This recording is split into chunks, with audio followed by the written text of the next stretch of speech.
تعيش الجزائر خلال هذه الأيام على وقع حرائق واسعة أثارت حالة من القلق والخوف في عدد من المناطق.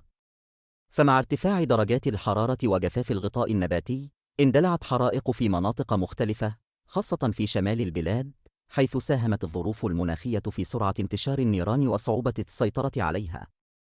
وتظهر المشاهد القادمة من المناطق المتضررة أعمدة ضخمة من الدخان، بينما تحاول فرق الحماية المدنية ورجال الإطفاء السيطرة على ألسنة اللهب ومنع وصولها إلى المناطق السكنية.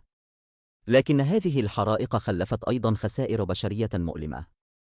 وبحسب المعلومات المتداولة، فقد لقي عدد من الأشخاص حتفهم بسبب الحرائق التي اندلعت خلال الأيام الماضية، وسط جهود كبيرة من فرق الإنقاذ والطوارئ. وقد تم موبيلايز فرق الحماية المدنية ووسائل الإطفاء من أجل مواجهة النيران وحماية السكان والسيطرة على البؤر المشتعلة. لكن مشكلة الحرائق ليست جديدة على الجزائر.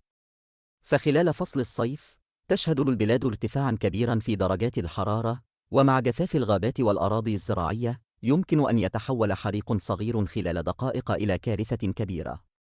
وتزداد خطورة الوضع عندما تكون هناك رياح قوية، لأنها تساعد على انتشار النيران بسرعة كبيرة من منطقة إلى أخرى. ولهذا السبب، دعت السلطات المواطنين إلى توخي الحذر والابتعاد عن المناطق التي تشهد حرائق، والإبلاغ بسرعة عن أي حريق يتم اكتشافه. وفي الوقت نفسه، تواصل فرق الإطفاء والحماية المدنية عملياتها على الأرض في محاولة للسيطرة على النيران وحماية السكان والممتلكات. وراء كل حريق هناك خسائر كبيرة: غابات تحترق، أراضٍ زراعية تتضرر، وحيوانات تفقد موطنها، وعائلات تعيش لحظات من الخوف والقلق. أما رجال الإطفاء فيواصلون عملهم في ظروف صعبة وخطيرة، محاولين إخماد النيران ومنع وقوع المزيد من الخسائر.